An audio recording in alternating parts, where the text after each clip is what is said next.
रुक करेंगे। भारतीय जनता पार्टी की तरफ से प्रेस कॉन्फ्रेंस कर रहे हैं, रुक करिए। हमारे सम्मानीय राष्ट्रीय अध्यक्ष ने भी एक ट्वीट किया, आपको पता ही है, देखा होगा आपने। अगर राहुल गांधी, सोनिया जी और खरगे जी के सामूहिक प्रेस को एक शब्द में कहा जाए तो हार की हताशा में बहाना ढूंढा गया है। मैं फिर कह रहा हूं, आने वाले लोकसभा चुनाव में हार की हताशा में एक बहाना ढूंढा गया है।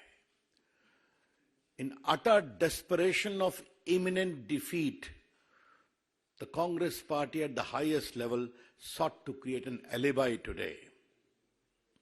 कुछ तो बोले, लेकिन उसमें कांग्रेस पार्टी का अकाउंट अगर फ्रीज किया गया है तो देश का अकाउंट फ्रीज किया गया है। ये तो कमाल है भाई। मुझे अपने जेपी मूवमेंट के आंदोलन के दिनों की याद आ गई। Indira is India, India is Indira, याद है ना? इमरजेंसी का दिन, जेपी की अगुवाई, कांग्रेस पार्टी की हार, आप सभी जानते हैं।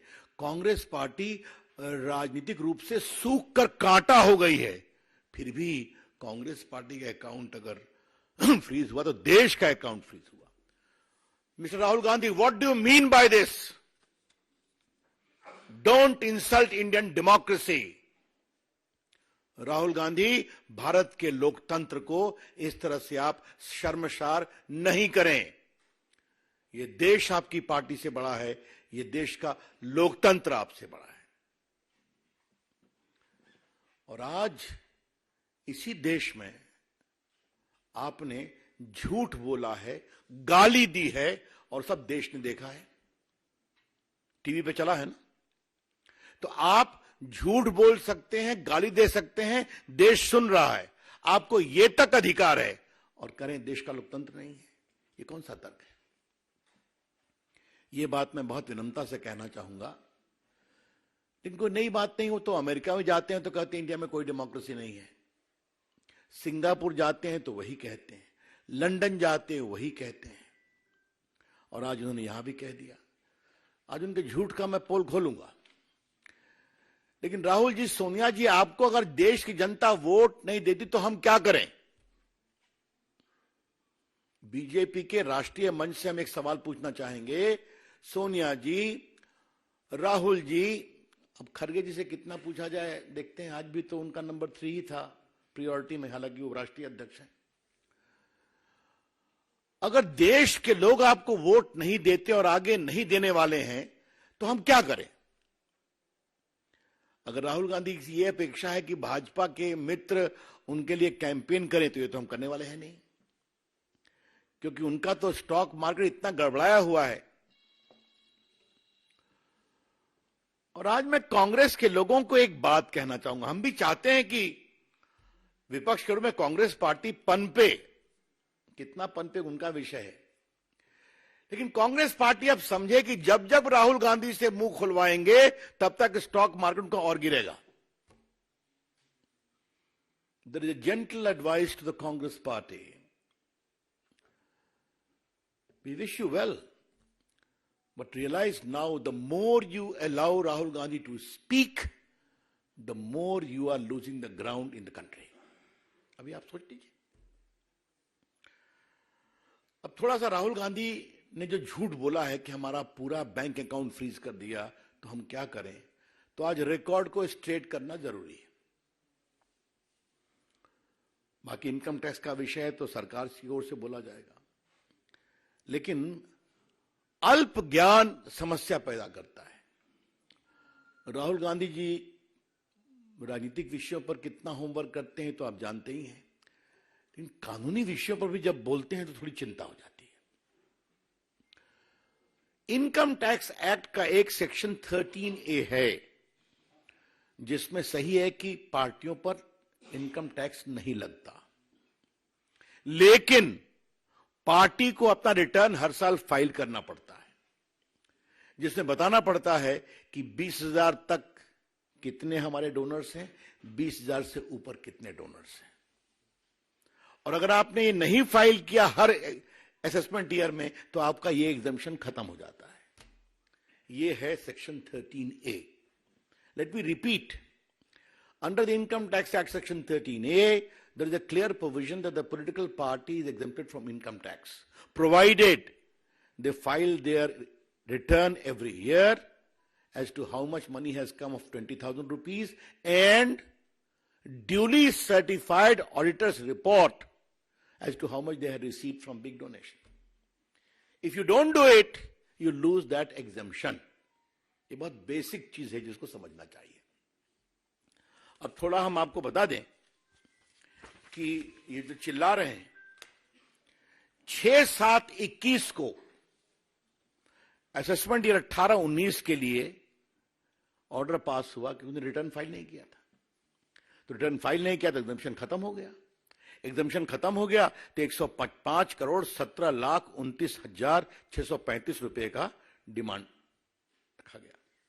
और मैं आपको बता दूं, इनकम टैक्स एक्ट में धारा 220, धारा 221 में इस बात का पूरा प्रावधान है। कलेक्शन एंड रिकवरी 10 सेक्शन है। कैसे कलेक्शन होगा, कैसे रिकवरी होगी, सर्टिफिकेट होगा, पेनाल्टी लगेगी, मैं पढ़ नहीं रहा हूं, but there is a inbuilt mechanism. तो उसका टैक्स का प्रोसेस है। आईटीओ ने नहीं किया तो आप अपील में जाएंगे, अपील ने नहीं किया तो आप कमिश्नर के यहां जाएंगे, कमिश्नर ने नहीं किया तो आप ट्राइब्यूनल में जाएंगे, ट्राइब्यूनल नहीं किया आप हाई कोर्ट जाएंगे, सुप्रीम कोर्ट जाएंगे। इससे ना संजय मयूख को मतलब है, डॉक्टर पात्रा को मतलब है, ना मुझे मतलब है, ना भाजपा को मतलब है। This is a routine tax process. और राहुल गांधी ने सफेद झूठ क्यों बोला है, यह आज देश को भाजपा के राष्ट्रीय मंच से जाना जरूरी है। हर जगह उनका स्टे रिजेक्ट हुआ, उस पेनाल्टी में अकाउंट फ्रीज हुए, टैक्स नहीं दिया, और झूठ बोले हैं आज। अब देखिए, इन्होंने जब इनको पेनाल्टी लगी तो ये सीआईटी अपील के यहां गए, ये स्टे एप्लीकेशन रिजेक्ट हो गया। इस बात को समझिए। इसलिए अब बिल्कुल रीजन ऑर्डर पर गया। उसके बाद फिर ये गए सीआईटी के यहां, कमिश्नर अपील के यहां, वहां भी रिजेक्ट हो गया। इनका देखा गया 135 crore tax plus interest add किया गया। फिर आईटीएटी जो इनकम टैक्स ट्राइब्यूनल है, उन्होंने इनका स्टे पिटीशन डिसमिस कर दिया। अब इसके खिलाफ ये हाई कोर्ट गए और माननीय दिल्ली उच्च न्यायालय ने 13 मार्च को वो भी रिजेक्ट कर दिया। और 13 मार्च को क्या कहा, जरा वो हम बताना चाहते हैं थोड़ा मित्रों के लिए।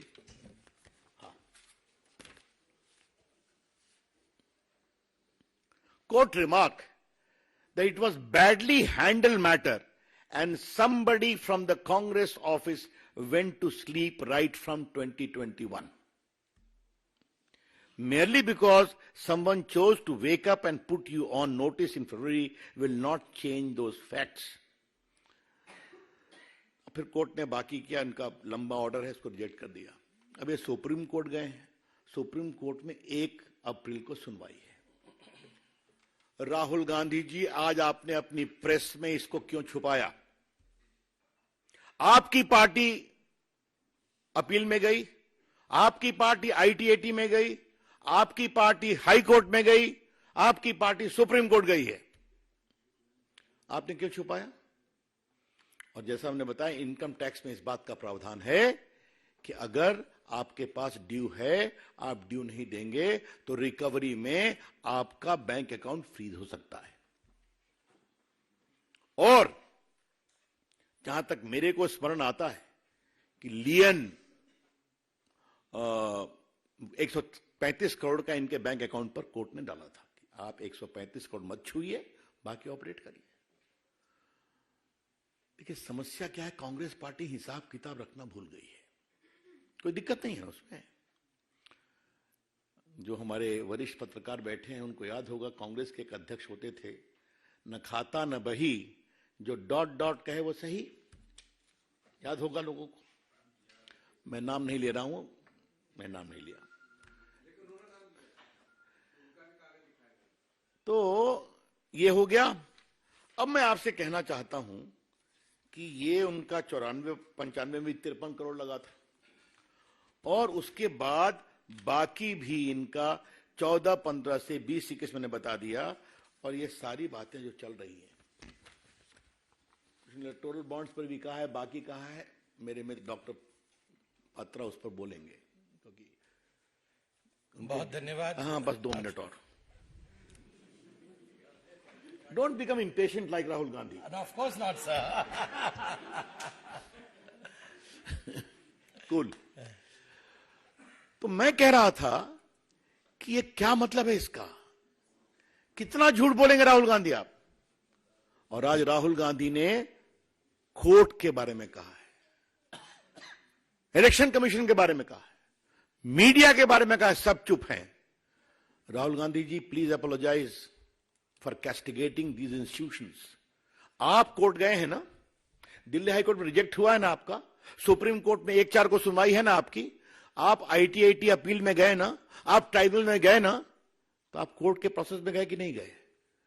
तो आप कैसे कह रहे हैं कि कोई सुनवाई नहीं हो रही है आपके? वैसे क्या कहा जाए, मैं तो आपसे कई बार बात कर चुका हूं, इस परिवार ने किस तरह से नेशनल हेराल्ड की 5,000 करोड़ की संपत्ति हथिया ली, वो भी केस चल रहा है, चर्चा कर चुके हैं कि बिना सिर्फ 50 लाख के इन्वेस्टमेंट पर 5,000 करोड़ की संपत्ति परिवार ने ले ली, जिस ट्रस्ट में सोनिया जी और राहुल गांधी के 76% शेयर थे। तो मित्रों, मुझे लगा कि देश को यह बताना जरूरी है। तो राहुल गांधी जी, आपकी हार तय है, सोनिया जी आपकी हार तय है, देश मोदी जी के साथ आगे बढ़ना चाहता है, लेकिन आज आपने दुनिया में भारत के लोकतंत्र को बदनाम किया है। I repeat, by this utterly irresponsible, shameful comment, Sonia ji, you and your son have shamed Indian democracy globally. मत करिए।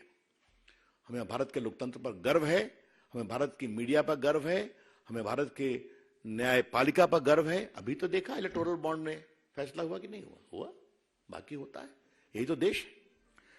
तो मुझे लगा कि ये फैक्ट सामने रखें, और राहुल गांधी के एनजीओ मित्रों से आग्रह है, उनको जब प्रेस के सामने आप खड़ा कर देते हैं तो थोड़ा तो होमवर्क करा दिया कीजिए, क्यों उनकी जगहसाई कराते हैं? आपके वो युवराज हैं, आपके लोग उनको भविष्य के प्रधानमंत्री बनाने के लिए व्यग्र हैं, थोड़ा सा रंगाई पुताई ठीक से किया कीजिए। धन्यवाद।